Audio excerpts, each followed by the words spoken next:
Happy Sunday night to everybody out there. Welcome to a new episode of The Extra Point. My name is Lauro Antonio. Joining me today is the Asian Skip Bayless. He put a new bubble here. My sports takes are terrible. Isaiah Leong, the Asian Skip Bayless. How are you doing tonight? I'm doing well, man. Doing well because, I know my Niners lost today, but it doesn't matter. I wasn't even caring about the game anyways, because how about them Texas A&M Aggies? I cannot even believe to this very day that they took down Nick Saban and number one Alabama, and Jimbo Fisher beat Nick Saban, ending the streak of Nick Saban beating up on his assistant.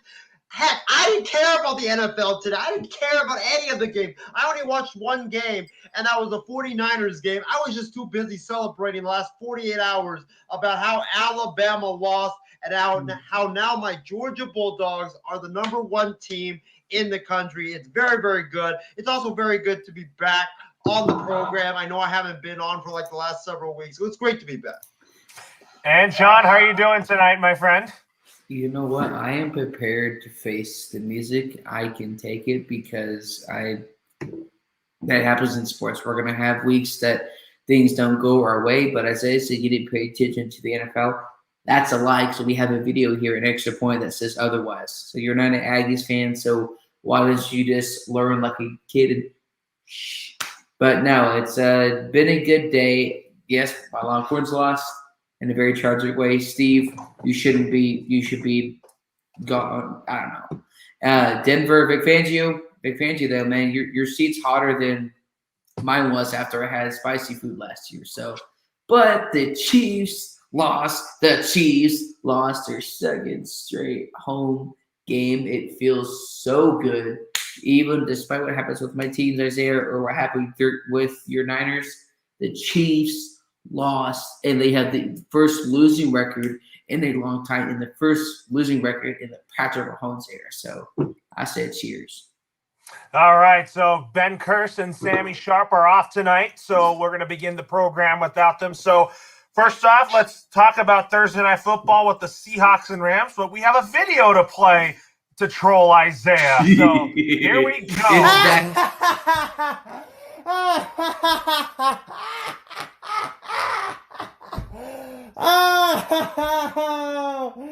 Bye-bye, sea chicken!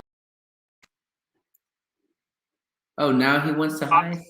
Interesting. The Rams beat the Seahawks, and Russell Wilson is going to be out for at least 4 weeks here. My thoughts on this game is I thought that the Rams played well, but for the Seahawks, you got to feel for Russell Wilson. The Seahawks playoff hopes goes long as Russell Wilson stays healthy. So, Isaiah, I'm going to start with you on this one. What's your take on this one?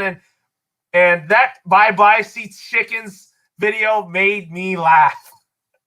Well, first of all, let me just say and clarify this, that I am not laughing at Russell Wilson for getting hurt. In fact, I'm wishing him a speedy recovery, but I'm laughing at the Seahawks. I'm laughing at the Sea Chickens, because this Sea Chickens team, we have said for years that this Seattle Sea Chickens football team is not that good outside of Russell Wilson, and now we will finally get to see them get exposed. Their defense is terrible. Their offensive line is utter garbage.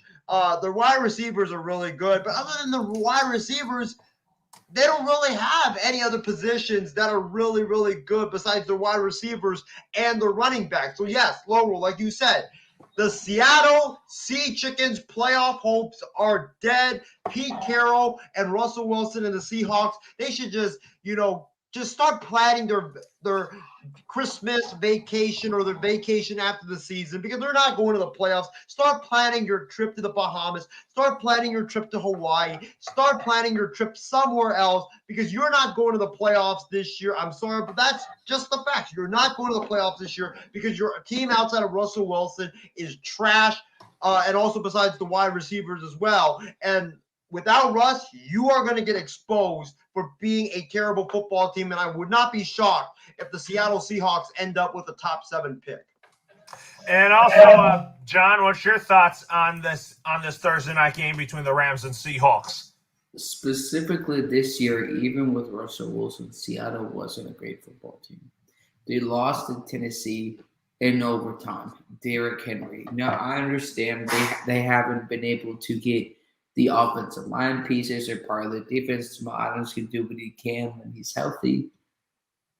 But despite that lower on Isaiah, Russell Wilson took on that contract, $35, $40+ million against the cap for this year, which really completely prohibits and hurts your chances of trying to get free agent offensive line players out there. You couldn't have got a potential guy that got released for the Chiefs. Even if he didn't play a lot of games, you could have signed up for cheap. Couldn't do that because of Russell Wilson's contract. You couldn't necessarily get some of those pieces out of the draft or free agency because of that cap hit. But I give the Rams full credit here. But like Isaiah, and I know Laura was going to say too, myself, is that regardless of the rivalries in any division, I said this to my friends, Sheldon and Alex Perez, the Cowboys Talk podcast, though, is that regardless of our rivals in our team's division, like for the Chiefs or for the Raiders or the Chargers, when their starting franchise quarterback or their starting player gets out, I don't wish injury upon nobody. When we say football is bigger than the game, that's one of the reasons why we mean, because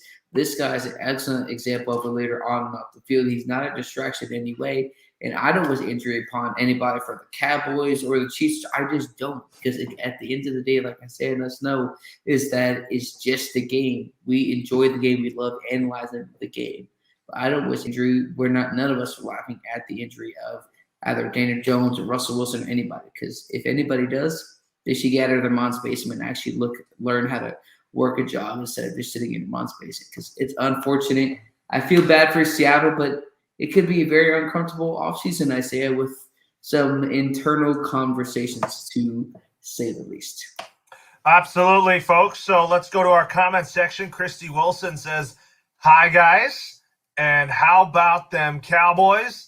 And also Casey King tuned in and says, "Good evening, guys." And he says, "Isaiah, your Niners pissed me off today. And the 1 week, one half to root for you guys. Your offense goes Higgins, and they look like a bunch of Higgins out there on offense." And he also says, "As for my Rams, it was a nice bounce back win and always tough to win up there, especially in night games." And then he also says, "And I agree with John, as I don't wish injuries on anyone either." And Tim Fiedler, also known as Sarge, says, "Why does Isaiah yell so much?" I got a theory on that. I work with kids as a substitute teacher. What do kids do a lot, or when they either don't get the attention that they want or get what they want? They yell and scream. Kids scream and yell all the time. Isaiah is yelling and screaming. We can do the math. 1 + 1 = 2. Because I'm pretty much Stephen A. Smith before Stephen A. Smith became Stephen A. Smith. So he stole my thunder. I'm about to say, was that really? I don't know if that's really a good thing or a compliment, though. It is a good thing when you make when he makes $10 million per year on ESPN. So it seems like I'm on the right track. All right, folks. So let's go to our first Sunday game to talk about. We'll talk about the Niners and Cardinals game, but we're also going to play some hype videos that Isaiah was, because I thought that those videos were funny here before we get Isaiah's takes on that game. Yes. So here we go, and let's start with the first video that was uploaded today. Let's go, baby! Kyle Shanahan just announced Trey Lance is starting Sunday. The Trey Lance era officially begins, baby! Trey area! May I say something on that real quick, Laura, if I might? How's it going in Trey area? 192, 0 touchdowns and a pick. 58 quarterback rating. So if that's Trey area, I want it. And then here's another video that we're going to play for you right now. Are you kidding me? Come on, Carolina. Oh, dear God. Come out. Come out. Shit. Come on, try it. Right here. He's open. He got it. Touchdown. He broke the play. You cannot say he didn't break the play. Get out of here. No way. There's no way. He broke the damn play. That's stupid. Plane is right here. He's right. Look at this. Look at this, guys. Look at this. He broke the plane. There's no way. That's stupid. This game is rigged. It's BS. He broke the damn plane. Stupid. There's no way. No way he didn't break the damn plane. Utterly stupid. Stupid. Stupid. He broke the stupid plane. There's no way he didn't break the damn plane. Literally pounding weight hit the damn line. No way. Toddlers and little kids throw tantrums like that, and that's exactly what Isaiah Leon did today. He was doing that when the Niners lost. So the Niners lost 10-17. It was a close game. I mean, want to see what your thoughts were on Trey Lance's first start as a Niner, and I think that this is a start of something new in the Bay Area for those who love the Niners up there. Contrary to popular belief, I thought he played all right. I didn't think he played that bad. If you watch the game, he wasn't that bad. It wasn't his fault that the team lost. It was the wide receivers, the offensive line. You're going to blame everybody else but Trey Lance. Shanahan. And also, by the way, Kyle Shanahan has officially lost his last name, Shanahan. We're not calling him Shanahan anymore. We're calling him Kyle Stupid because that's his name. Because some of the play calls that this man had today was so outrageously bad. And then you had, let's see, the defense played well. You know, you got to give them their flowers and their roses and stuff like that. Lance was decent. This was a game where Trey Lance's supporting cast doesn't help him at all. I mean, he threw so many passes that literally hit the wide receivers right in the hand. Brandon Ayuk, I think, had 3 passes that were right in the hand. He was open. He dropped them. Mohamed Sanu had one like that was right there, right in his hand as well. And he lets it bounce off his face mask, and it hits the turf. And then you had another one where I believe it was Deebo Samuel, who I know it was a little bit high, but it was still very catchable. Trey Lance puts it up there. Deebo goes up to try to make the catch. Ball sails right through his hand. You have to make those catches. I don't care who you go up against, whether you're going up against Arizona or even if you're going up against the Jacksonville Jaguars. You have to make those catches. If you don't make those catches, you're going to lose to any team in the NFL. That's just how it is. The offensive line was absolutely rubbish. Mike McGlinchey never, ever, ever, ever, ever deserves to be on any NFL roster, much less the 49ers. Heck, if I'm John Lynch in the 49ers, I would cut him right now. Or, heck, I wouldn't even cut him. I would try to work out a trade with Burger King, and maybe we can get like a couple of burgers and French fries or something, because that dude deserves to be at Burger King flipping burger. Because, dude, you had 3 holding penalties, including back-to-back holding penalties. What are you doing, man? And not to mention, 3 holding penalties, 1 false start, 4 penalties in general, and this dude let J.J. Watt go by. There was one play where he was lining up. He lines up right here, and I'll try to do it right like this. I don't know if you guys can see me. He lines up like this.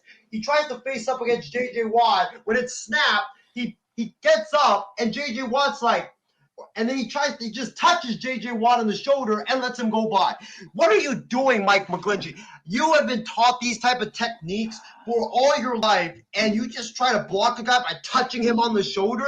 What do you have? Are you having like Iron Man hands or something? Is that touch going to all of a sudden just put J.J. Watt down? Is that what we're trying to do here?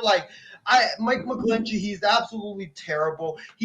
It was terrible last year. He's terrible this year. I don't know why Kyle Shanahan and John Lynch see any good stuff in this guy. Alex Mack was good. Trent Williams was good, despite playing with a banged-up shoulder.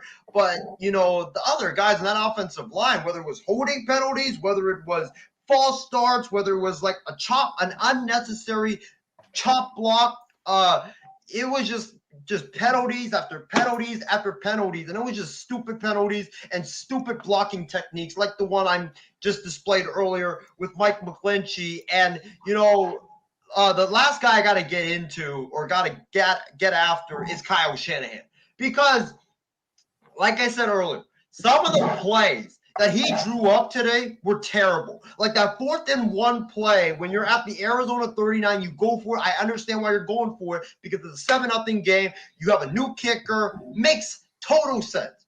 But what doesn't make sense, folks, is the fact that it is 4th and 1 from the 39. When you call a quarterback draw, you empty out the entire backfield. You put Trey Lance in the pistol, not you put Trey Lance in the gun, not under center. You put him in the gun. There's nobody behind him. So you could maybe like fake it, or so the other team could think like, maybe are you giving it to the running back, or are you giving it to the tight end? Maybe he'll go for a run. You just have Trey Lance right there. You have everybody else lined up below Trey Lance. Everybody and their grandma knew that was going to be a quarterback draw. So, of course, Arizona stuffed you because they all knew what the play was. Kyle, do a better job, please, of disguising plays. Everybody knew. And even, I guarantee you, high school teams would have stuffed that play because that was so damn obvious.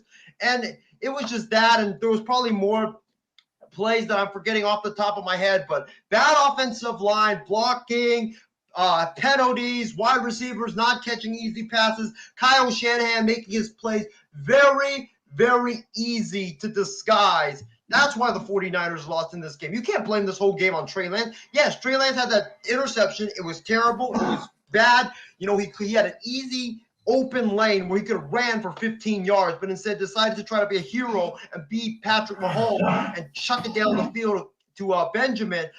You can't make that throw in the NFL. But after that throw, he started making really, really good decisions. But you got to help your rookie quarterback out. You can't expect your rookie quarterback to put his team on his back and lead you to a victory. That's not how it works. If the supporting cast doesn't do their job, like Bill Belichick always says, do your job. If your supporting cast doesn't do their job, I don't care who you have a quarterback. You can have Tom Brady as your quarterback, and if your wide receivers are dropping easy passes, if your offensive line is not blocking anything, if your head coach and play caller is not calling a good game, you're going to lose. That's how it is, and that's why the 49ers lost this game. Absolutely. I mean, if you look at it here, it's only one game for Trey Lance. I mean, I think that as time progresses and the Niners get deeper into the season, they're going to have to realize that the Jimmy G era is over and it's time for the Trey Lance era to begin. So, John, do you have any thoughts to add on that game between the Niners and Cardinals before we talk about the Patriots and Texans game? DeAndre Hopkins. I know Isaiah Leung loves that name. I know Isaiah Leung loves that player. But regardless, though, this guy, for me, the past couple of seasons, he's been the best receiver in the NFL here. Even if you go back before you had a certain quarterback, he was putting up numbers against Ryan Mallett, the guy that literally got released from T-Mobile for not waking up in time for a team practice or to travel to a game against your opponent. And so you can't obviously put all the blame on Trey Lance, but he does get some blame here. I don't want you to start deflecting Isaiah later in the season when, it's everybody else's fault but Trey Lance. Because that's what Isaiah is going to do. Part of the blame was on him here. You can't always play hero. No matter if you're a rookie or a veteran quarterback or Mahomes or nobody, you can't play that type of ridiculous game here. Dude, what are you doing? Like Isaiah said, you had a chance to run for 15 yards. Not every single play is going to be a touchdown. Not every single play is going to be a dart to 50, 60 yards down the field. Sometimes that 15-yard run can set up that momentum to really change the game and to give you a better chance of winning the football game. But it is the Cardinals, though. There wasn't necessarily questions about their offense, just their defense long-term moving forward, because last year they were 6-2, as we remember. Then they were 2 for 6. And it's Cliff Kingsbury. So we'll see what happens moving forward. I know you love James Conner. I know you love the name DeAndre Hopkins, and DeAndre Hopkins. And one more player that I forgot to mention, DeAndre Hopkins. Or Budda Baker or something like that. Budda Baker's definitely turned out to be a breakout star in this league. And also Isaiah Simmons from Clemson. He's a good good linebacker and a safety, very versatile. But anyways, folks, let's talk about the Patriots and Texans. I would definitely be talking about this game with Ben, but I'm going to start with let me start with my take on the Patriots, and then I'll have John do the take on the Texans here. So for the Patriots here, it wasn't an easy game. I thought that this game was going to be a blowout. Mac Jones had one interception today, and then he threw the game-winning touchdown pass to Hunter Henry, and then Nick Folk kicked the game-winning field goal. And I thought that it wasn't easy for the Patriots today, but I'll take this win. But there's a lot of things that I want the Patriots to do better in. Have a better offensive line, which is the same boat that I'm on with Isaiah, because the Niners' offensive line is not that great. The Patriots' defense, other than Matt Judon, they need to get sacks other than Matt Judon. That's what I want to see here. And then I thought that the passing game has gotten better. Mac Jones has continued to grow through my eyes as that next franchise quarterback of the Patriots. And Brandon Herrera, I'm shouting you out here. He told me that I'm just in love with Mac Jones, just how Isaiah's in love with Trey Lance. It's a good comparison to have here. But also, I thought that the defense looked lost in the third quarter here when they allowed too many points on the board. Davis Mills looked very good, and there were some moments. There are some moments that the Texans had that they were good, like that flea flicker play and all that. But it was just a win is a win for the Patriots here. So, John, I'm going to go to you on this one. What's your takeaways on the Patriots beating the Texans by a field goal? I mean, I think Bill Belichick is what he's really trying to figure out with the rookie quarterback. This is his really first time dealing with this type of situation. And so now, how do you, as your identity, as your offense, as a team that's starting to slowly but surely form over time, sometimes with fans or people or spectators out there, we experience that automatically when a rookie comes at the start, he's going to automatically be like 17 22, 265 yards, 3 touchdowns. You had one rookie quarterback that did something like that his rookie year, Marcus Mariota, and look how Marcus Mariota turned out. So let's just not have all these so-called early expectations. And so, I mean, I give this team and Bill Belichick full credit moving forward. They see he's improving, and they say don't knock off the Patriots just yet because we'll talk about another game today. But I mean, I give Bill Belichick and the Patriots and Mac Jones full credit though. You don't need it. You need another similar to Tom Brady. He's not the most mobile, but he's going to continue to improve. So I give Bill Belichick and the Patriots full credit. Absolutely. I mean, John, you said that right. I just think the Patriots need to get healthier on the offensive line, give Mac Jones a clean pocket, and they go from there. But I think that the offense is starting to get gradually a little bit better. I mean, Kendrick Bourne is starting to be a big part of this offense as well. And Isaiah, I'm going to go to you on this one. What is your takeaways on the Patriots beating the Texans by 1? I was surprised that it was that close, like you said, Laurel. I thought that the Patriots. I didn't think they were gonna blow them out, but I thought they were gonna win handily. I thought they were gonna win by like 10 points in this game, and that they were just gonna have control of the game from the start of the game until the end of the game.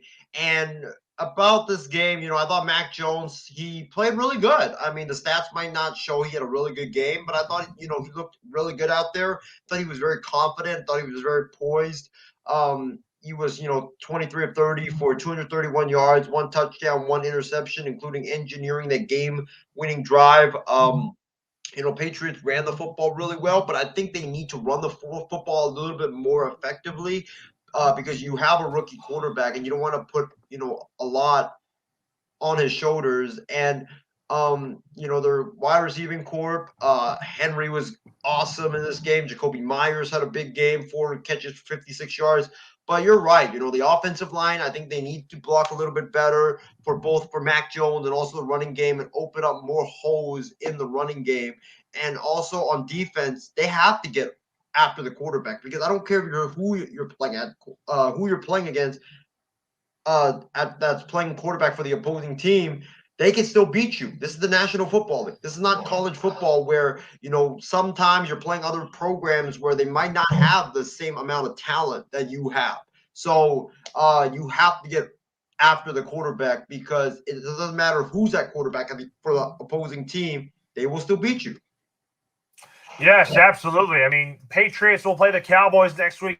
I don't think that's going to be easy, but I put the Cowboys on upset alert just because the Patriots are definitely due for a home win. So, I mean, if you don't agree with it, then I'm fine with it. So, anyways, let's talk about this next game. The Denver Broncos are playing the Pittsburgh Steelers. I would have had Sammy talk about this game and talk about his take on the Steelers, and then John on one end would talk about the Broncos. So, anyways, I mean, the Broncos nearly came back to win this game. And I thought that Teddy Bridgewater would get the Broncos to beat Pittsburgh, but the Steelers got lucky. They're still not a good team. And Ben Roethlisberger, I have to say this, and I'm going to keep saying it over and over again, that I think that Ben Roethlisberger is washed up, and the Steelers need to start Dwayne Haskins ASAP.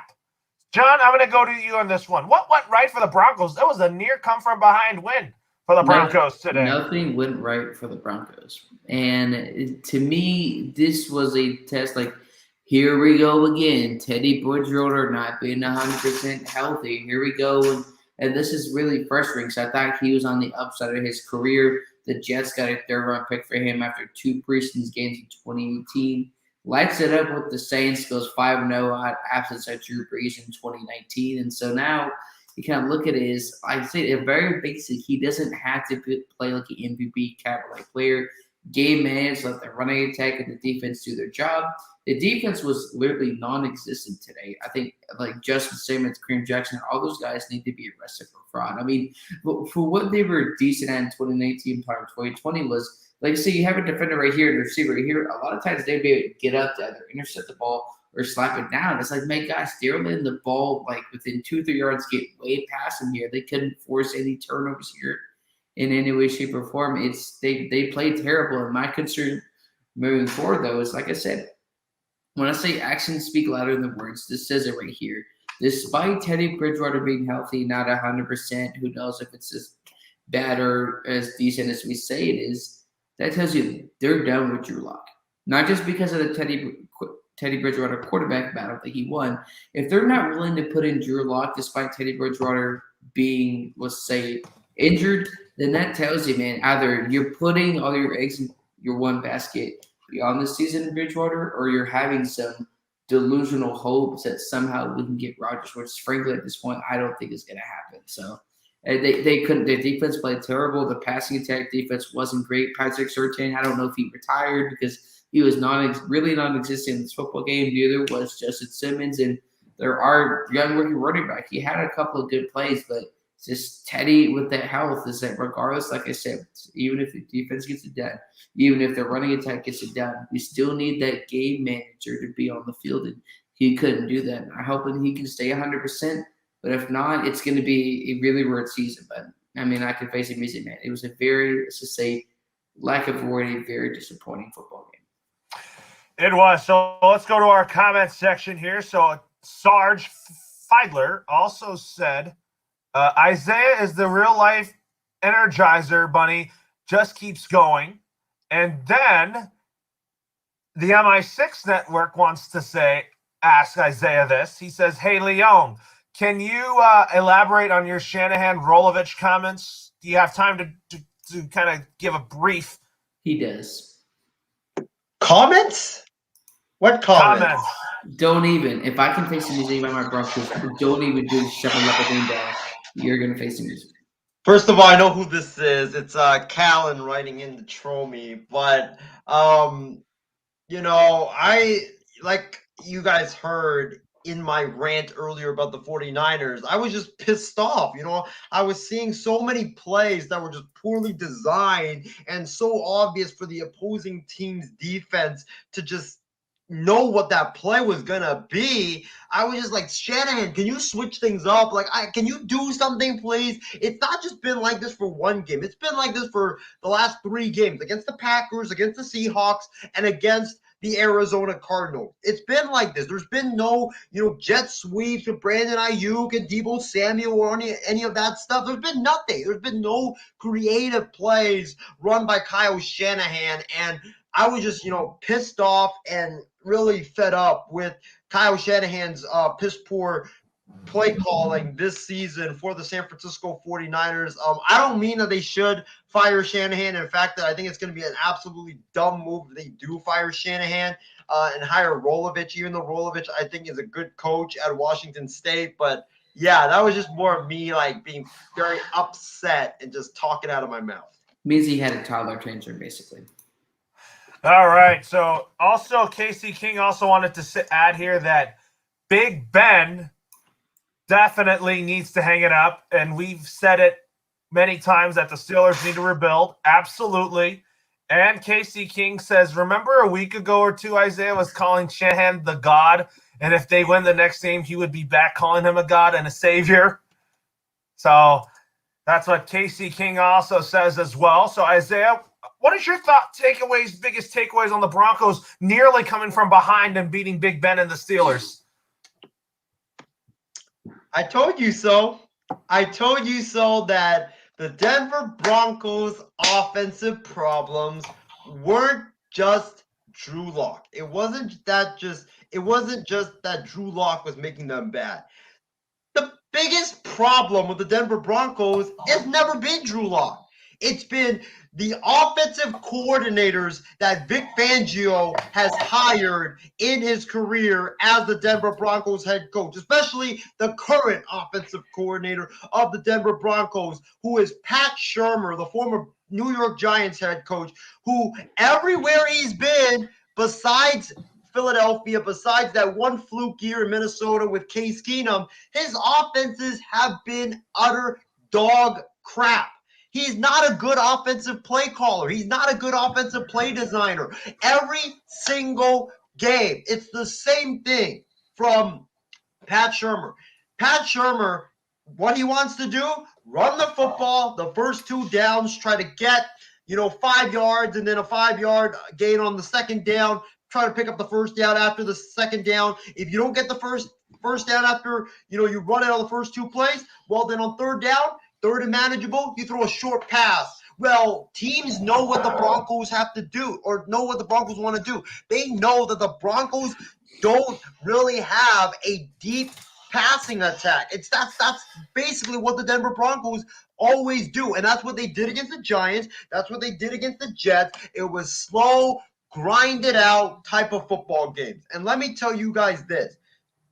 You can't do that when your defense doesn't show up like today.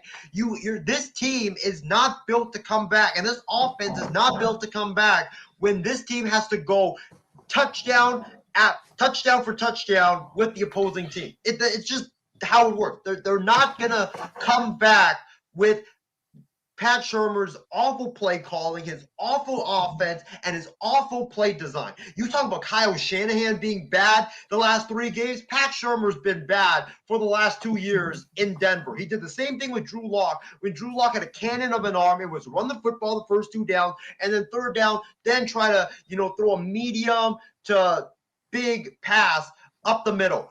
And then this year with Bridgewater. The reason why Vic Fangio and Pat Shurmur wanted Teddy Bridgewater because they like to play a slow, grinded out defensive battle type of a game. I mean, Vic Fangio is a defensive savant. That's what he's known for. He learned from Jim Harbaugh, his mentor in San Francisco. Jim Harbaugh, what did he run in San Francisco that got all the Niner fans sick every single week? It was the same thing.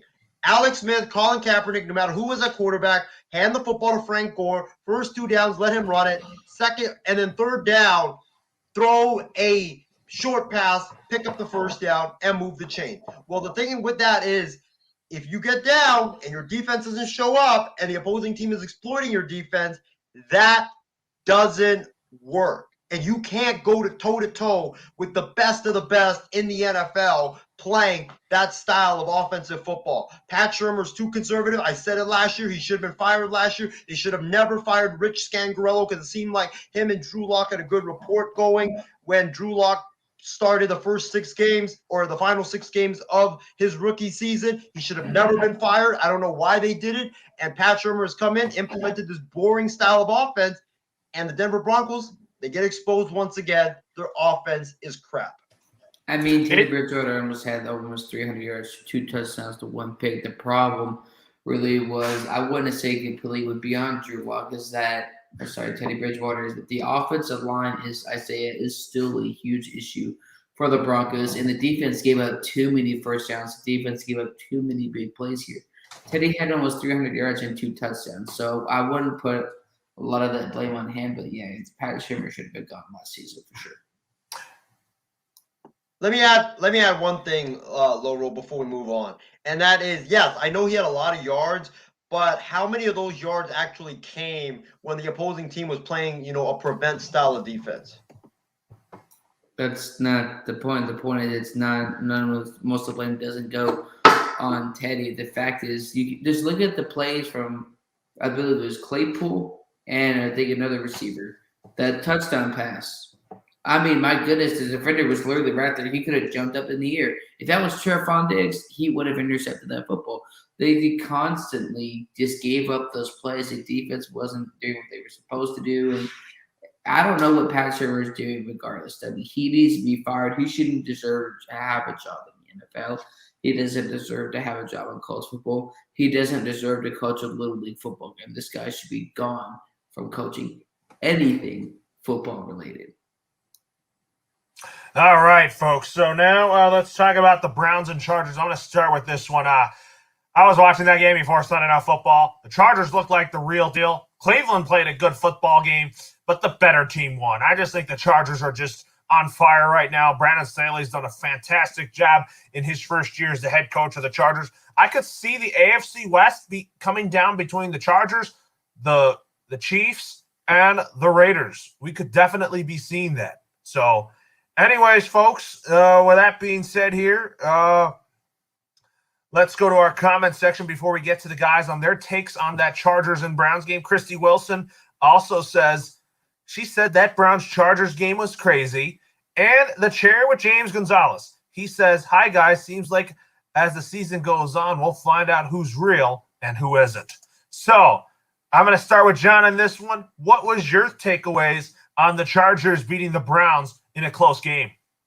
Despite the loss, though, Baker is getting better as a passer, and that's the thing they really need, especially if later in the season, if Odell Beckham Jr., oh no, here it goes again, where if he gets out, if Jarvis Landry is out for a couple of plays, the biggest issue was Baker Mayfield as a passer. He had over, I believe this is his first 300-yard game. I may be wrong on that one here, but the Chargers, man, they're for real, and I give the full credit to the first-year head coach. I mean, the Chargers were known for a team for a while is you can't really keep that lead or develop a lead. You beat the Chiefs at home. Now this week you beat the Browns. I mean, this team, if they keep really doing what they're doing, I can see them making the playoffs this year. And imagine being a first-year head coach, the second-year quarterback who obviously could be in the MVP conversation or look at his numbers.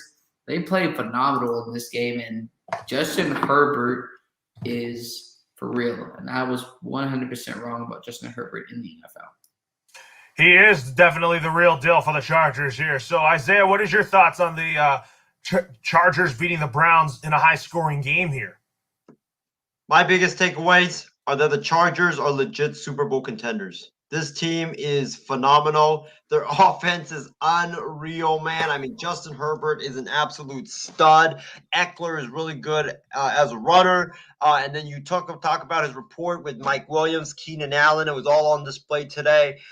Mike Williams had, I think, a career high or a career game, 8 catches, 165 yards, and 2 touchdowns. Keenan Allen, 6 catches, 75 yards. He's been big this season. Eckler in the passing game, 5 catches for 53 yards and a touchdown. I mean, Justin Herbert is a stud. This kid, I could see him being an MVP one day of the NFL. He's just a really, really good quarterback. And, Loro, like you said, and also that defense, they played really decent football today. I know it was like a shootout, but I thought the defense played well, especially in the end, especially Derwin James, who had 9 tackles, 8 assists, 9 tackles and 1 sack in this football game. But man, these Chargers are for real. Like, who ever thought that we would be saying that, like, not even 6 months ago? This team is really, really good. I expect them to continue to keep rolling and rolling and rolling because they're just a really good football team. And I really think it's going to come. I know it's going to come down to the Chiefs and the Chargers. And with how Kansas City is looking right now, and with how they're looking the last several weeks, and how the defense is just atrocious, and Patrick Mahomes and the Kansas City offense has seemed like it's been figured out, I would actually give the upper hand right now to the Los Angeles Chargers. Absolutely. I think they might have the edge in this one, but we'll wait and see here. So now let's talk about Sunday Night Football, the Bills and the Chiefs. It was a lopsided game for the Bills. I mean, Josh Allen played fantastic. I thought that the defense of the Bills looked fantastic. The Chiefs' offense looked lost out there, didn't know what they're doing. But here's the thing. Be patient with the Chiefs. They can win their next 2 games against the Washington football team and the Tennessee Titans. This team is going to get back on track, and I think this team will find a way to make the playoffs here. So, Isaiah, I'm going to start with you on this one. What was your thoughts on this game overall? My biggest takeaways on this game is that the Chiefs might have been figured out. Because when you look at this right now, everybody coming into the season, we're saying how the Chiefs are going to be so good and stuff like that. I still think, like you said, Laurel, I still think they're going to be good. I still think they're going to make the playoffs. But I don't have them even going to the AFC Championship now. Because when you look at the Kansas City Chiefs, their biggest issue is their defense. And it seems like Andy Reid and their general manager, they don't do anything to fix their defense. Everything is about the offense, and the offense. Well, your defense is giving up so much points every game. I think they're averaging like 30 points given up the last 3 games that they play, and they're averaging they're in the bottom tier of the NFL in terms of defensive rankings. They've been terrible. They can't rush the passer. When you double team Frank Clark, when you put extra attention on Chris Jones, there's nobody on that defensive line that can get after the quarterback. And all their linebackers, they look lost. Their quarterbacks and their secondary, besides Tyrann Mathieu, they have nobody. I mean, their corners were getting exposed all night long tonight by Josh Allen and the Buffalo Bills. And this is not just a one-time thing. It's been an ongoing situation. They got torched last week by Jalen Hurts, guys. They got torched by Jalen Hurts, and they made him look like Donovan McNabb in his prime out there. That's how good he was playing last week against the Kansas City Chiefs. And then I believe the week before they played the Chargers, who are a really good team, and they got torched in that game as well. That defense just hasn't been good at all this season. And until they fix their defense, the Chiefs are not going to go back to the Super Bowl with that pathetic of a defense. They've been bending and don't breaking for so long. Well, it seems like now they finally broke. And let me also tell you guys something about the offensive side of the ball for the Chiefs. Why I think they've been figured out. And Chris Collinsworth, I was watching the broadcast tonight on NBC. He made a very, very good point. Opposing teams, the reason why Patrick Mahomes, even though I know he has so many touchdown passes, but he has more interceptions than he has in his previous years in the NFL. To clarify what you said, 6 picks this year. All last year he had 6. Yes, 6 picks right now in the NFL. Last year, all of last year he had 6. The reason why I think Mahomes and the Chiefs offense right now is struggling is because this one point that Chris Collinsworth made. Teams are following what Todd Bowles and the Tampa Bay Buccaneers did in the Super Bowl and how to stop this offense. And what they're doing is, they're not conventional wisdom will tell you to rush the passer, get as much pressure on Patrick Mahomes so he can be flushed out of the pocket. Well, what Todd Bowles did was last year, he didn't send extra defensive linemen out at Patrick Mahomes. They just ran 4 D linemen out at Patrick Mahomes and the Chiefs offense all game long. And they got a lot of pressure because the defensive line is just outstanding. But what they did was so smart was they put their 2 safeties deeper than usual, deeper than where your safeties will play, so that when Kelsey or Hill, they try to go deep, they have a guy that's right there, could go toe-to-toe with them. When Kelsey, right there, you have a linebacker that's following him, the safety, he can come in and sprint in and break up the path. They're playing deeper than usual. The defensive line is getting after the Chiefs' offensive line, and by playing deeper than usual, they have a better chance of contesting the passes contesting the passes of the Kansas City Chiefs. And Patrick Mahomes, like back in college, he did the same thing.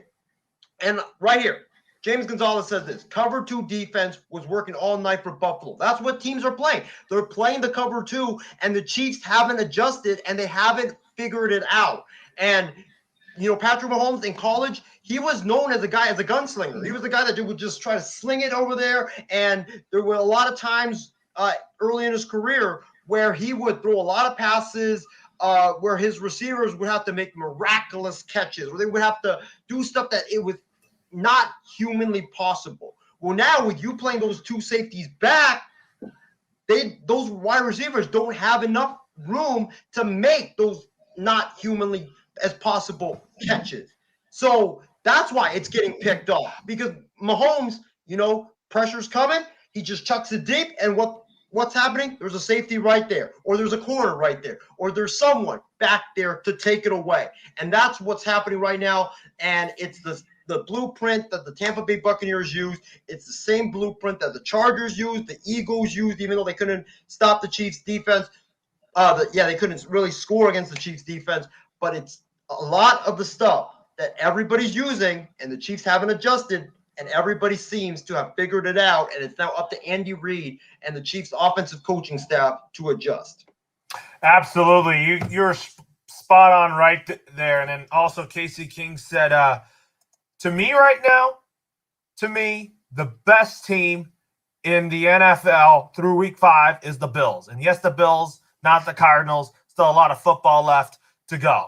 And he also said, as of tonight's game, the Chiefs' defense looks awful. And the chair with James Gonzalez says, I want to blame the loss for Kansas City on the weather, on the weather delay. But they are struggling for now.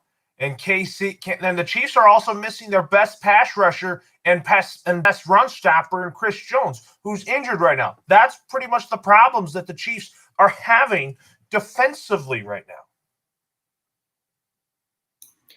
I don't know about that necessarily, because even with Chris Jones in 2019, 2020, that Chiefs defense, like Isaiah was saying, they were still giving up a ton of points now. The Chiefs have a losing record. I don't care what happens with my Longhorns with the rest of the season.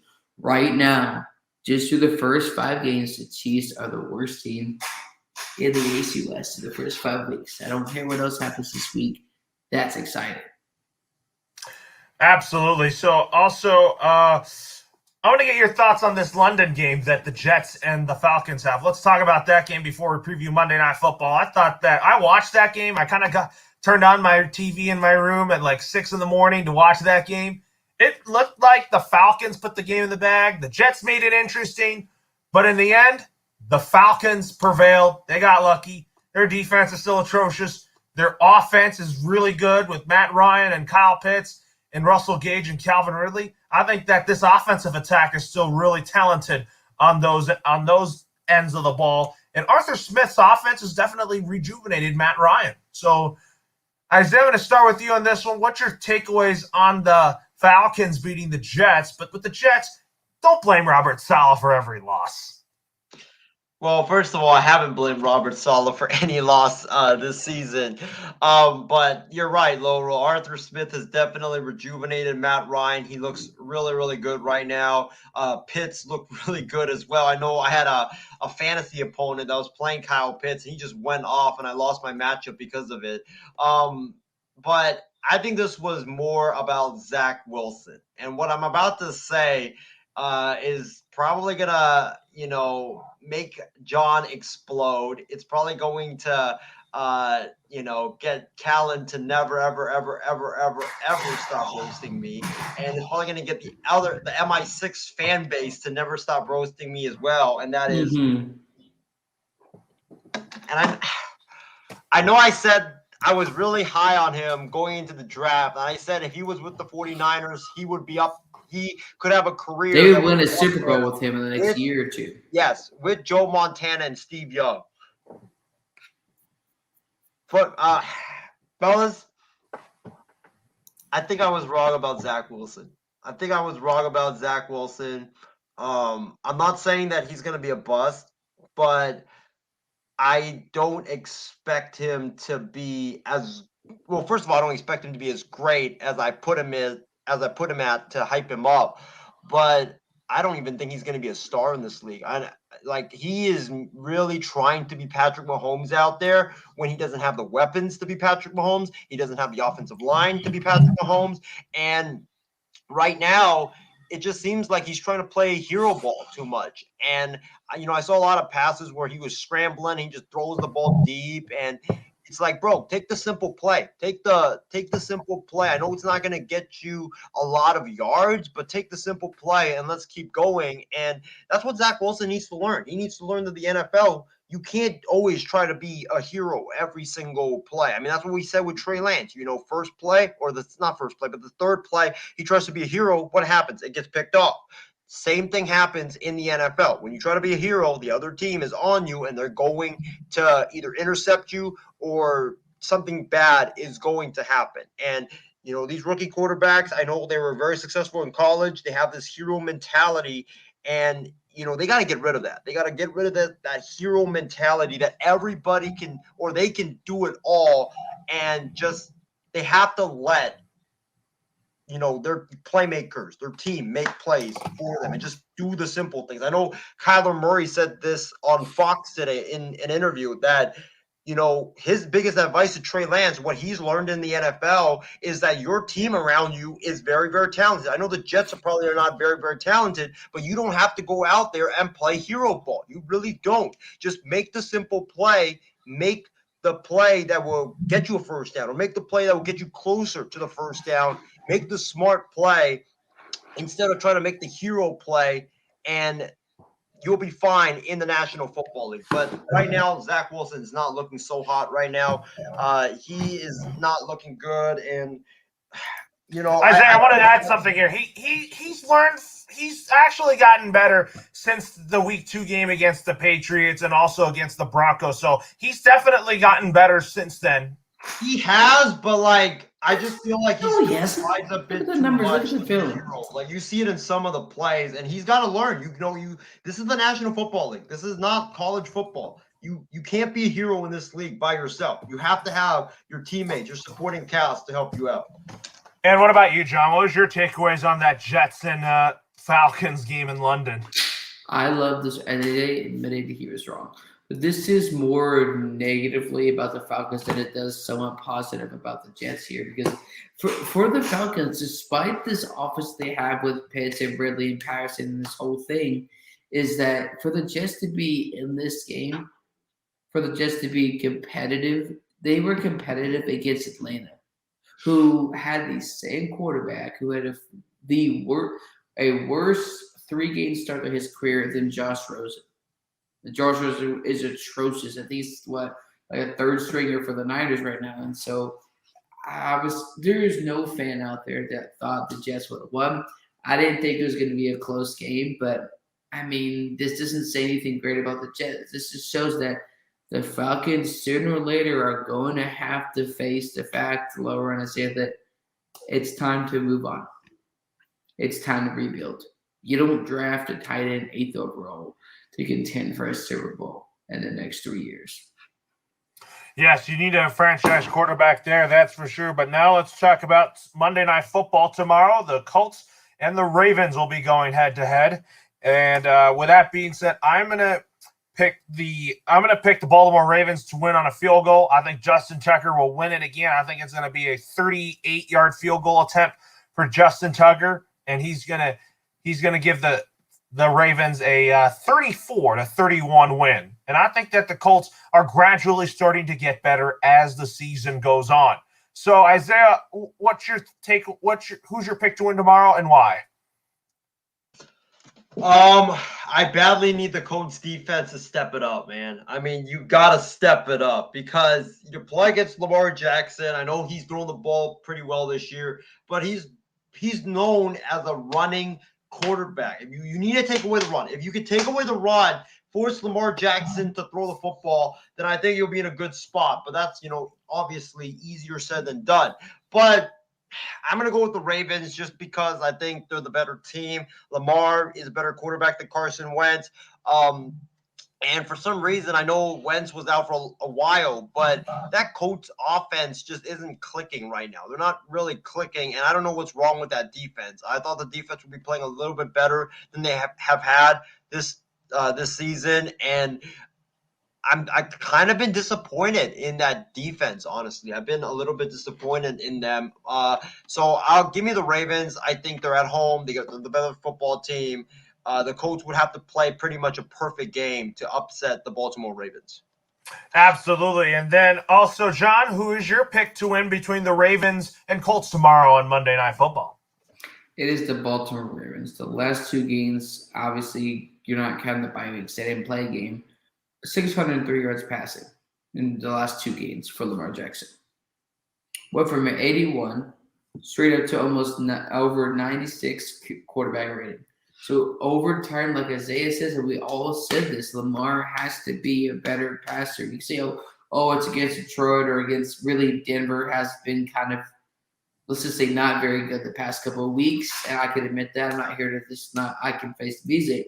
But the point is he's improving as a passer regardless. And I think that's what they need to see for not just Lamar Jackson, but for the Ravens to take that next step. I would have thought with DeForest Buckner in his second year there after being traded from the San Francisco 49ers in the 2020 offseason, with T.Y. Hilton coming back on a one-year deal, with Campbell and Taylor, despite Carson Wentz coming back, I thought they would have been a lot better than what they have. They've been mediocre. They've been boring. They've literally been like, what's the worst flavor of ice cream, the worst flavor of potato chips combined? And that is his Colts offense. They're just really not exciting. Is it Wentz? They have the young weapons. So you're going to have to assess moving forward who is really the problem and the reasons why this offense isn't exciting and are resulting into some good wins this season. Absolutely. So now, folks, now let's move on to our Week 6 picks. Let's start with Thursday Night Football as the Tampa Bay Buccaneers will take on the Philadelphia Eagles. So the Eagles are just coming off an upset win over the Carolina Panthers.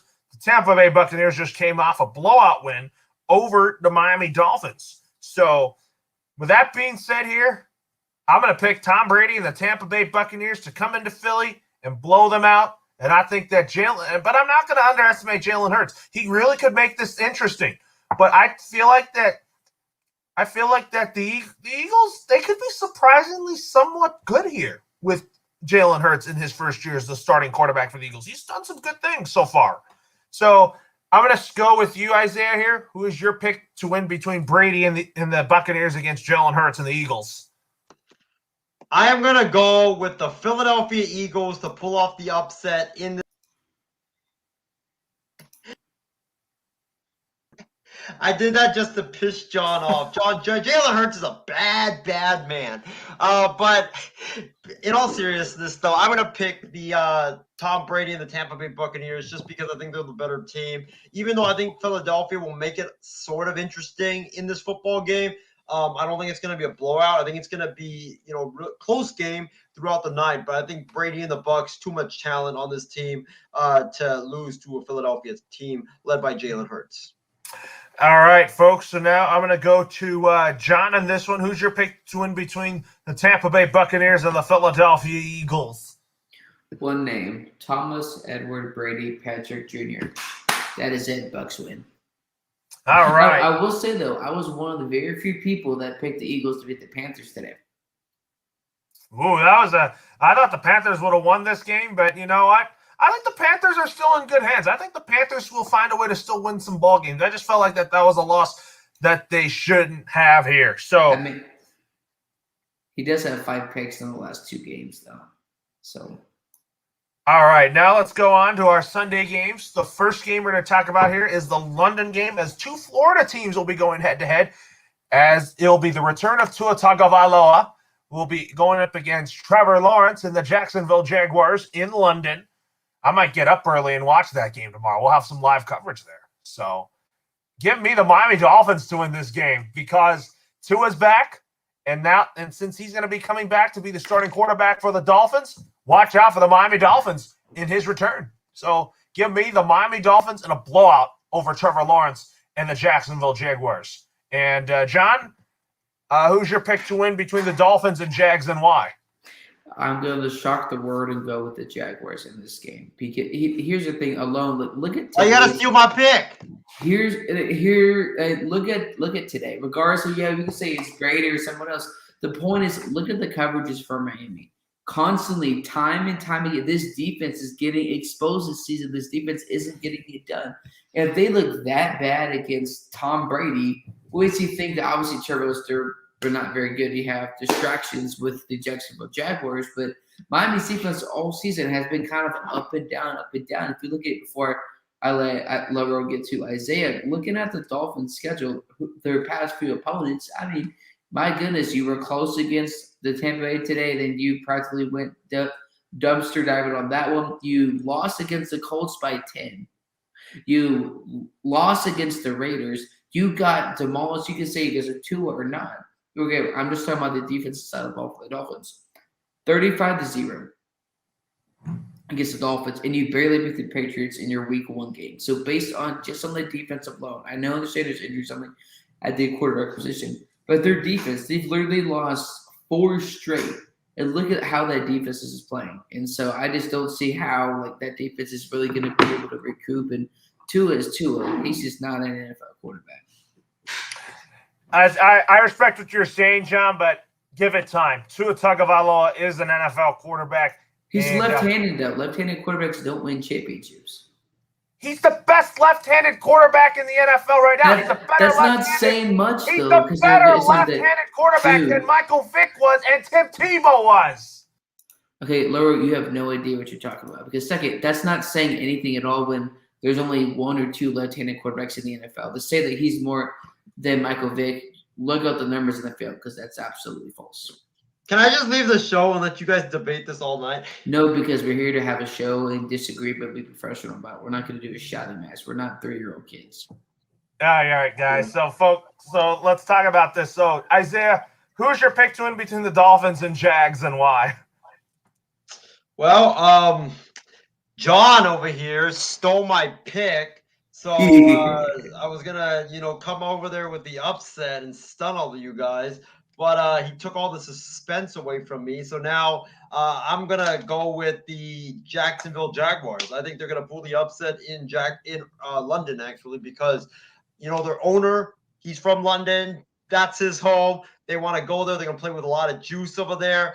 And I just think, Loro and John, you guys know this. Whenever a team is losing a lot and, they go overseas or they go somewhere else, and it's special to that team. They always play with a lot of juice and a lot of energy. So I expect the Jaguars. I think it's going to be a really good game, but I think the Jaguars will finally pull out their first win of the season, and Josh Lambo, the kicker, will have a game-winning field goal to beat the buzzer.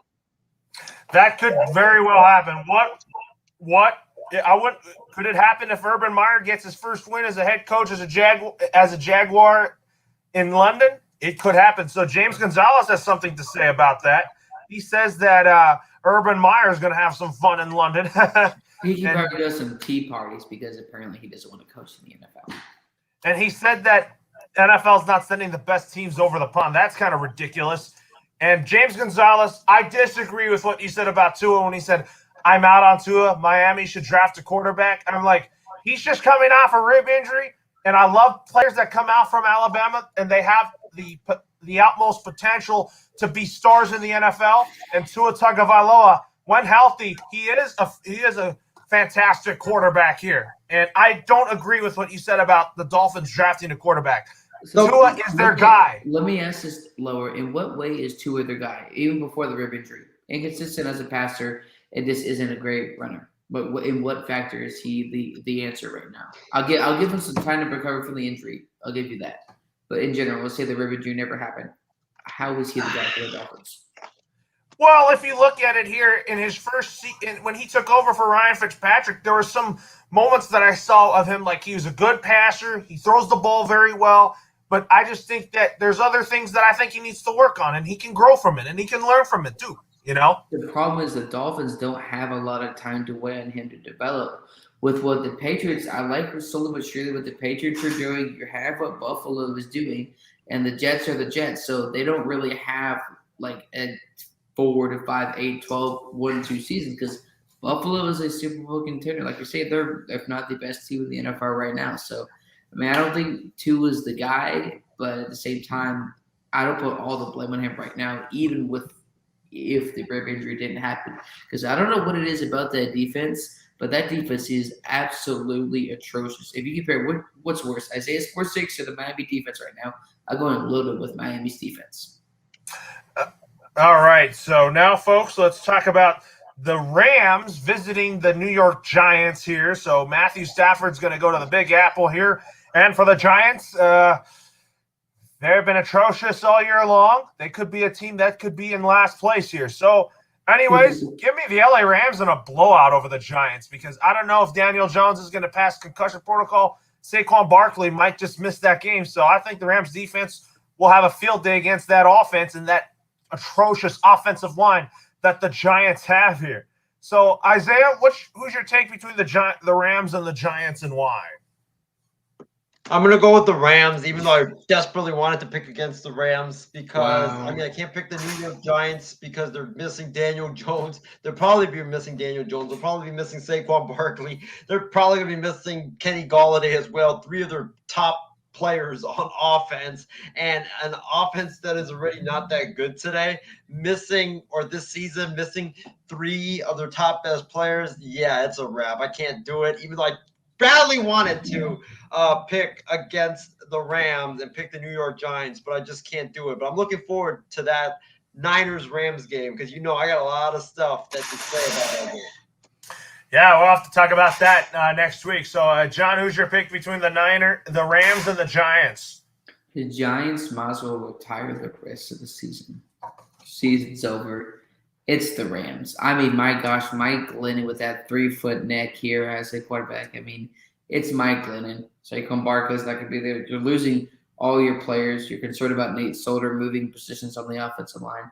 It's going to be the Rams. If the Rams play like they did and they beat the Bucs, they're going to not just demolish New York. New York's going to have to move 5, 6 states away with how bad they're going to get demolished this next week against the Los Angeles Rams. All right, now let's talk about who's going to win between the Chargers and the Ravens. So it's a rematch of the 2019 wild card game. Justin Herbert and Lamar Jackson are going to go head-to-head here. So I feel like that my gut tells me that I think that the Chargers – I'm going to stick with this pick. I'm going to go with my hometown LA Chargers because I think that they're such the better team, and I think that the Chargers defense has a plan to get to Lamar Jackson as well. So, Isaiah, who's your pick between the Chargers and the Ravens?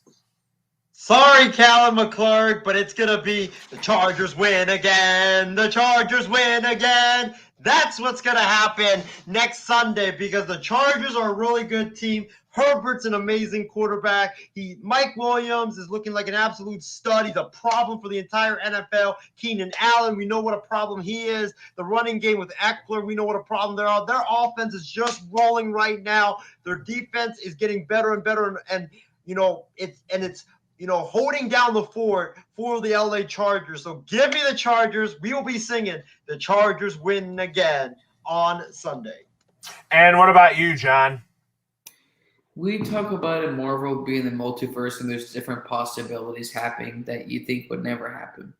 And that's exactly what's happening right now. I picked the Chargers to win this game. I believe in Justin Herbert. I believe in what their new head coach is doing. I believe what the whole team is doing right now. And arguably, they're the best team in the AFC West, and they're definitely a potential contender moving forward. So I'm going to have to pick the Los Angeles Chargers. I trust Justin Herbert. Absolutely. Now let's talk about the Washington football team going up against the Kansas City Chiefs. Like I said, the Chiefs need to win 2 straight games on the road to beat the Washington football team and to beat the Tennessee Titans. But I think the Titans one might not be easy than what people think because I think Derrick Henry is a guy that's going to be running all over that defense with Chris Jones still sidelined. So, Anyways, I'm going to go with the Kansas City Chiefs to win this game because I think Patrick Mahomes, Tyreek Hill, Travis Kelce, they're going to play like they're so mad from losing to the Buffalo Bills here. Isaiah, before I go to John in this one, I'm going to go with Isaiah in this one. Who's your pick to win between the Washington football team and the Kansas City Chiefs? Oh, wow. This is, I think, going to be a really, really good game because the Chiefs are coming off a game where they just got completely whooped by the Buffalo Bills. And you're going up against a Washington team whose defense has been a major disappointment all season long. And I think a lot of people are calling for Jack Del Rio's head. The offense has not been great with Tyler Heineke at the helm there in our nation's capital. This is really tough because, you know, the defense, the pass rush with Chase Young and all those guys, I could see that affecting Patrick Mahomes. And I also could see, you know, the weather maybe affecting this ball game, as, you know, there's reports that right now that it could be raining during this game.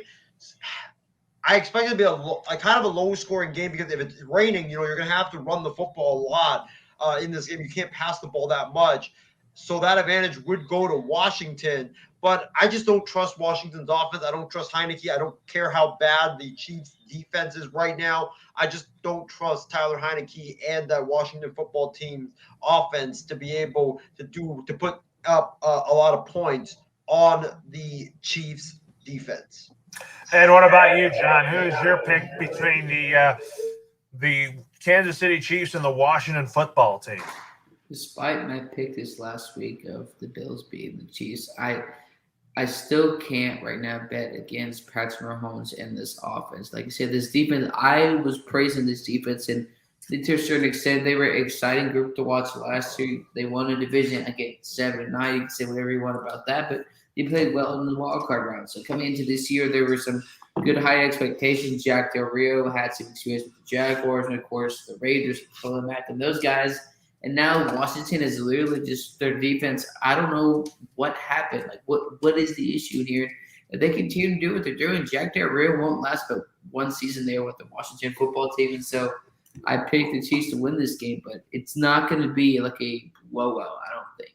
It's not going to be like a 2-3 point game, but it's not going to be a blowout just because the Chiefs still, they have a lot of issues to get figured out. And doing that on the road, though, I'm not sure how well they're going to play. But again, obviously the Chiefs are going to win this game. But again, it's not going to be a blowout. They still have a lot of things to figure out. And they're 2-3, so life is good.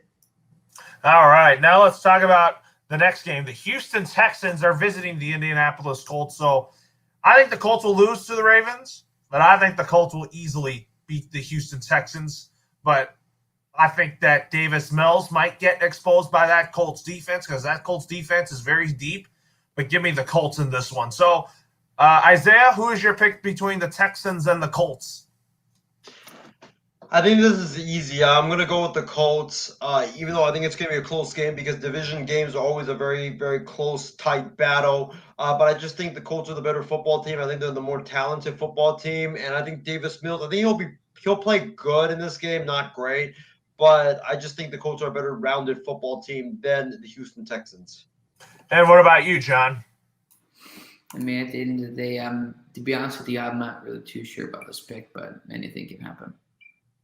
All right, so he's definitely not sure about that. So now let's talk about the Bengals playing the Lions. So I'm going to pick the Bengals by a field goal here. I think that the Lions are playing so well, but they're just not getting the results that they are expecting. But I think Dan Campbell's the right coach for the Lions. The Lions are in rebuild. But still, I just think that the Lions, they're playing hard. I know that they are. But I just think that they just always come up short in games like this. They're not like getting shut out every game. Dan Campbell is making them play hard no matter what. And that's what I like about him. And I just think that the Lions, they just need time to grow their program here. So, Isaiah, who's your pick between the Lions and Bengals? Believe it or not, I'm going to go with Detroit. Give me the Detroit Lions to win this game. I think it's a trap game for the Cincinnati Bengals. I think they played their hearts out today against the Green Bay Packers. Even though they fell short, they played their hearts out. But I just think that, they exhausted a lot of energy going into this game. And the Lions, they've been They've been good. They've been sneaky good against teams. They've been like a pest. They've been like a team that, they haven't won a lot of games, or they haven't won any games for that matter. They haven't won any games, but they've been close. And it's at Detroit. It's a 10 a.m. game.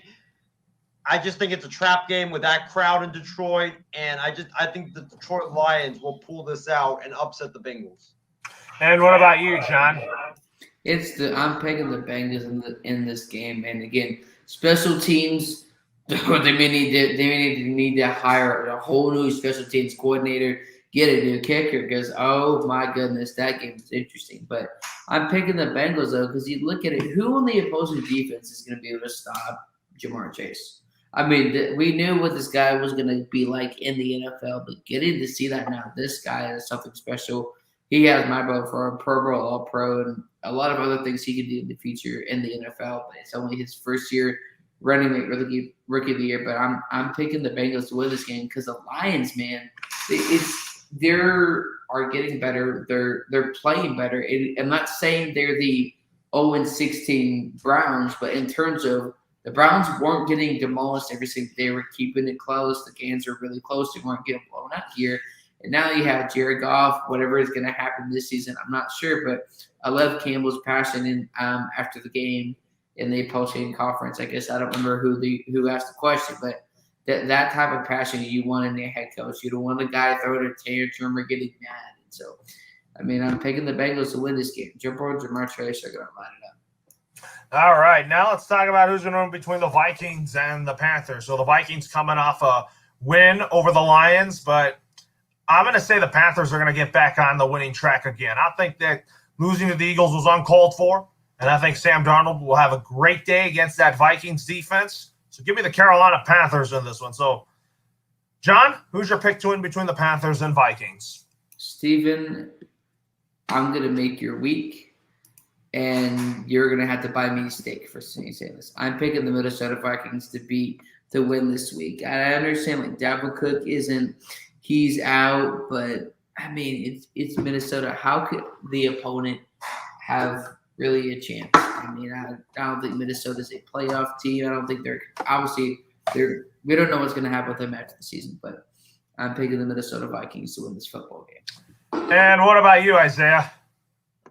Give me the Carolina Panthers. I'm going to go pick them because Christian McCaffrey is supposed to come back in this game. We don't know if he's actually going to come back in this football game, but I'm assuming that he's going to play this football game. And the Vikings run defense, I wasn't really impressed by them today. I was not impressed at all by the Minnesota Vikings run defense. And I think that Christian McCaffrey, if he returns, will have a big day against the Minnesota Vikings. And, Kirk Cousins going up against that Panther defense, which started out great, not that good recently, but I still trust that front seven to be able to batter Kirk Cousins and that Vikings offense.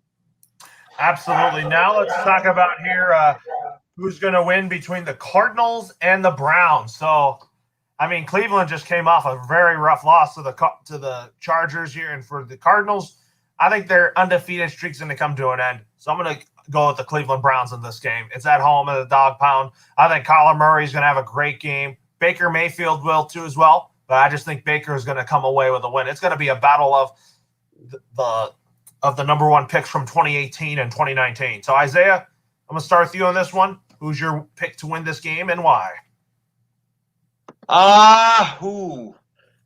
This is going to be a tough one to pick because these two teams are really good, both offensively, and the Cardinals have shown defensively. And I got to give a lot of props to Vance Joseph and the Cardinal defense. They've been playing really, really good football the last several weeks. And, I doubted them this season, but they proved me wrong today against my 49ers. They were rallying to the football. They were really, really good. Having said that, though, I'm picking the Cleveland Browns. Give me the Cleveland Browns just because I think that with Myles Garrett, with that Browns front seven, I think with how the Niners were able to defend that Cardinal offense and held them to only 17 points when they were averaging like 30 points a game just the first, 4 or 5 weeks of the NFL season, that was big. And I think that Kevin Stefanski and the Browns coaching staff, who is led by the defensive coaching staff is led by defensive coordinator Joe Woods, who runs a similar system to what the 49ers run. I think he's going to take a look at the film, see what the Niners did, and implement the same thing. And I think that pass rush of the Browns is going to have a big impact on Kyler Murray and the Arizona Cardinals offense. But I think it's going to be a shootout, though. I think it's going to be I think you're going to see a lot of points in this football game, but it's about getting the couple of stops late in the game to win you the game, and I think the Browns will be able to do that. Absolutely. Now let's talk about John's game first before we go to my. I didn't get a chance to go. So John, sorry about that. So let's talk about who's going to win between the Cardinals and Browns. I picked the Browns, and what about you, John? It's a battle of the Heisman Trophy or number 1 overall picks, but frankly, I'm going to pick the Arizona Cardinals in this game. I understand what Baker Mayfield did last week as a passer. I just trust Kyler Murray and Isaiah's favorite player, which is the reason why he didn't pick the Cardinals, DeAndre Hopkins. I mean, what else do we have to say about this guy? I mean, just ask D'Angelo Hall about how intense of a player that he is overall. But I'm going to put the Arizona Cardinals to win this game and to continue the win streak to 6-0 in the year. Absolutely. That could definitely happen here, but who knows? So, folks, let's talk about the next game we're going to talk about next is the Raiders and the Broncos. So the Raiders just came off a tough loss to the Bears, but I thought that the Raiders would just come in and beat the Bears. I underestimated the Bears. I just thought that Justin Fields played well, and I felt like that because it could be because it was a change of play calling duties from Matt Nagy to Bill Lazor. So maybe that could happen. That might have to do with it. So I'm going to pick the Raiders to win this game because I think that they're the better team than the Denver Broncos. And I think that the Raiders are going to come into Denver and get this victory here. And, John, I'm going to go with you first on this one. Who is your pick to win between the Denver Broncos and the Raiders? Laurel, you need to talk to HR, turn in your Raji gun. It was nice knowing you on MSA Sports Network, but we thank you for your service now. Okay. Obviously, I'm going to pick Denver because that's my team. Now, there are a lot of questions, obviously, with if 30% happens in this game, what happened against the Steelers, it's going to be a very long season because when you have a guy like Pat Shurmur who literally imagine the worst food out there that almost nobody – it's like liver and onions. That's how bland this Pat Shurmur offense is compared to liver and onions. Nobody likes it. It's hard. It doesn't get the job done. It disappoints every single time, and that is Pat Shurmur here. And so apparently Isaiah wants to go back to the 50s here with the newspaper because he likes the newspaper. But I picked the Broncos to win this game by at least 1 to 2 points. It's going to be close, though, but it'll definitely be an exciting game. And if the Broncos lose this game, which I don't think they will, Vic Fangio and Pat Shurmur do not deserve another job in the NFL. They don't deserve a job in college football. They don't deserve to coach in Madden, not a Little League football game. They deserve to be out of the NFL because they literally can't even coach their kid to get potty trained. All right, folks. So, Isaiah, who's your pick between the Broncos and the Raiders? It depends what Broncos team shows up. Is it going to be the Broncos team that defensively they were trash today? Offensively, they've been not that good for the past several years anyways. But is it going to be the defense that was putrid today? Because if it's that defense that was putrid today, well, obviously they won't have a chance. Because like I said earlier, this team is not built to play from behind. They're built to grind it out and play a slow style of football. But I expect, you know what? I'm going to go pick the Raiders. I'm picking the Raiders just because. Thank God that you're going to curse my Broncos. I don't. Hey, I think the offense will play better than they did today because the Raiders' defense, even though they're improving, they're still not really that good. The Raiders' offense, however, Derek Carr has struggled the last couple of games, but he has historically has had success against Vic Fangio and that Broncos defense. So I'm going to go with it being a close game because, like I said earlier, division games are very, very close and tightly matched. But I think the Raiders are going to pull it out in the end. So let's confirm that the Raiders lose because Isaiah said it. Thank you so much. All right, folks. Now that being said, now the next game we're going to talk about next is the Patriots and the Cowboys. So I put the Cowboys on upset alert here just because I think that the Cowboys are playing great right now, but I just think that Mac Jones is playing really good right now. So I expect Mac Jones and the Patriots to get a narrow victory over the Dallas Cowboys. Give me a 27-24 win for the Patriots over the Cowboys. So don't mean to be biased here. I'm just saying that because I just want the Patriots to get back to 500 and also get our first home win of the season. I think we're due for that. And then I think we're gonna win 2 straight games. So Isaiah, I'm gonna go to you on this one. Who's your pick between Mac Jones and the Patriots against Dak Prescott and the Cowboys? Ooh, I'm gonna go with the Cowboys just because I think that their offense is highly prolific right now. Dak Prescott's having an outstanding year. Zeke, who I traded Nick Chubb for, he was a welcome addition to my team as he put up over 25 points, even though I lost. But who cares at this point because I'm 0-5. I'm not gonna make the playoffs anyway. So much for that cakewalk. Yeah, whatever. But the Cowboys, their offense is highly prolific right now. The Patriots defense can't really get after the quarterback besides Judon. And I think the Cowboys defense, got to give a lot of credit to Dan Quinn because this dude has really turned that Cowboys defense around. I'm very surprised with how well they're playing right now, especially without DeMarcus Lawrence, one of their best players on the defensive side of the ball. But give me the Cowboys in this game. I think the Cowboys win by at least 10 points. And what about you, John? I picked the Patriots to win by 3. Obviously, the win this past week was nice, but it wasn't pretty. And so I think moving forward, they're going to continue to get better and better over time. I understand what they have. Dallas's offense, though, is something special with Pollard and Elliott and all those guys. But I think no more than 3 points, the Patriots are going to win this game. All right, now let's talk about Sunday Night Football and Monday Night Football. Let's start with Sunday Night Football. It's going to be Geno Smith and the Seattle Seahawks going up against Big Ben and the Steelers. So I'm not really high on the Steelers, but with Russell Wilson out, you're going to need someone to step up in his absence. And the Seahawks, I still believe that they're going to be right there in that playoff mix. Give me the Seattle Seahawks in this game because I think that DK Metcalf and Tyler Lockett are going to step up, and I think Geno Smith will get his opportunity to shine on prime time. This is Geno Smith. What type of Diet Coke are you drinking to think that Geno Smith is going to be a quarterback? He's the same guy that punched a teammate in the mouth. This guy's supposed to be your starting guy this week. They didn't have any film on him the week before. Obviously, he's going to ball out. I can't get any gladder my brothers to sleep. But the fact is, there's no way Seattle is going to win this football game. It's not even going to be close. I mean, even if somehow Lockett Metcalf got it done, Carson is injured. He's not being consistent. Rashad Penny's a bust. I've said this for 2 years. I don't know why more people are not on the bandwagon. Rashad Penny was a first-round pick in 2017. He's a bust. So I picked Seattle to lose this football game. I understand that Big Ben has had a terrible year so far.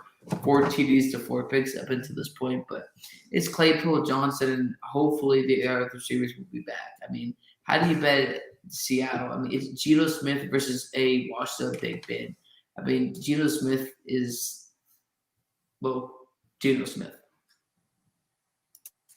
Yeah, so, the Seahawks would still win this game, but if the Steelers win, I would not be surprised just because, Najee Harris is going to run all over that defense. That Seahawks defense is good, but listen, I mean, the Seahawks are not going to be the same without Russell Wilson, though, as he's going to have to recover from that middle finger injury. So, anyways, Isaiah, who's your pick between the Seattle Seahawks and the Pittsburgh Steelers? I'm going with the Seattle Sea Chickens, just to rattle John. I'm just kidding about that. But I am going with the Pittsburgh Steelers. I think Seattle will get blown out just because, they have DK Metcalf. They have Tyler Lockett. But when your quarterback is going to be under pressure 98% of the time, they're not really going to have a chance to do anything on the offensive side of the ball because I just think Seattle's offensive line is so bad. TJ Watt, all the Steelers defense is going to get after him. I think Minkah Fitzpatrick will have a couple of interceptions against the Seattle Seahawks, and it's it's going to be a really bad game if you're a Seattle fan. I would advise you not to watch it, because if you do, you're going to get blown out. Plus, they don't have the deep. Russell Wilson's a deep ball thrower to lock in Metcalf, go deep. While Geno Smith can't throw the ball deep, so no way Seattle wins. All right, now on to Monday Night Football. The Bills and the Titans are going head-to-head here. So I'm going to go first in this one. I'm going to pick Tennessee Titans. Derrick Henry's going to run all over that Bills defense. And I think somehow, I think the Bills will lose their second game of the season. And I think the Bills will go on a win streak the rest of the way. That's why I love what Mike Vrabel's doing. And I think that the Bills are going to get a win there. So anyways, Isaiah, who's your pick to win between the Bills and the Titans?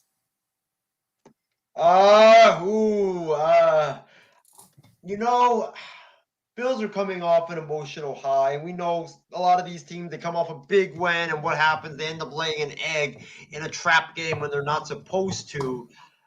I can see that happening in this game, and I think it's going to happen. I think the Tennessee Titans, it's at Tennessee. This is the perfect setup for a trap game, because Bills are coming off an emotional high. They're coming off a big, big win over the Kansas City Chiefs in Arrowhead against Patrick Mahomes. And I just think that, they're not going to be focused. I think they're still going to be riding off that. They're going to be hungover. Give me the Titans in this game. I think Derrick Henry has a monster day against that Bills defense. And I think that the Bills or the Titans offense will be able to put up enough points to stave off a late comeback by Josh Allen and the Buffalo Bills. And what about you, John? The Buffalo Bills fans need to start breaking tables, because the Buffalo Bills are winning this football game. I mean, I get what Tennessee is. If you remember, Julio Jones fully healthy, A.J. Brown, it just doesn't really change the dynamic of this offense that much. It's just the same thing in 2020 and this year too. Or 2018 also, I'm sorry, is that once Derrick Henry gets stopped, this offense is like this empty can of mustard. There's nothing there. They doesn't get the job done. You're not going to satisfy in terms of win. So I think it's going to be a closer game, though, because what my biggest concern coming into the season was the running attack for the Buffalo Bills. And so far, it's been played very well. Josh Allen is a freak of nature. He's a dog. He's a bad man. As Stephen A. Smith says about, of course, Aaron Rodgers. But I picked the Buffalo Bills, to win this football game. All right, folks. So it's been a great show here. We got some final thoughts to talk about, and our next show for the Extra Point will be next Sunday at 12 a.m. Eastern Time, 9 p.m. Pacific. Sorry I had to start late because of the Sunday Night Football game getting delayed about an hour, and then we had to start, and then I had to wait for some people. So we're going to be we should be back to our normal time. So catch us then. And also tomorrow, Wild Sports Talk will be on Monday, after Monday Night Football, with Adam Barber and Isaiah Leong. I will not be on the show tomorrow, as I'll be on assignment to call the Dodgers and Giants game on the Colorcast app. The next time I'll be on Wild Sports Talk, I'll be back on Friday, so catch me then. So, and then also the night shift on Thursday as well after Thursday Night Football. So lots to talk about there. So anyways, Isaiah, what are your final thoughts on the show? My final thoughts on the show. It was a great show. Glad to be back with you fellas doing the Extra Point. It was kind of sad that Ben wasn't here tonight, because I was really looking forward to doing the show and hearing him, gloat about his Boston Red Sox, as well as his New England Patriots, and maybe some Celtic talk from Ben, but who knows? I know Ben lost his voice screaming about the Red Sox. He totally deserves a night off from doing the show tonight. So, Ben, hope to see you next week on the Extra Point. But it was a great show. Trey Lance, he's a work in progress.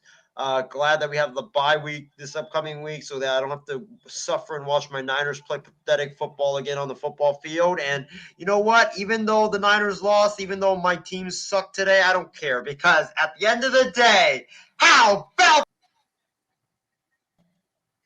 Jacob? And Sean, what are your final thoughts on the show? All I have to say, two things here, is that number one, Chiefs are 2-3. I'm super happy about that. And tomorrow I'll be able to say what's kind of been going on behind the scenes for about a month and a half. That the reason why the podcast is being put on hold till sometime in 2022. So that would be cool, but I don't care. Chiefs are 2-3. It's a good evening. It was a good evening. So for producer Wang, this Asian Skip Bayless, Isaiah Leong, he always puts Trey Lance is overrated here. John Alcorn, Lauro Antonio signing off for now. We'll see you next Sunday on The Extra Point. And don't forget to tune in to Wild Sports Talk tomorrow. Have a great night, everybody.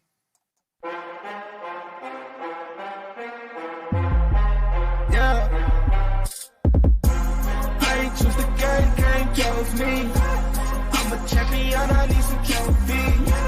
I can draw the lane, I can shoot the three. I can run 100 yards, I can throw it deep. I ain't choose the game chose me.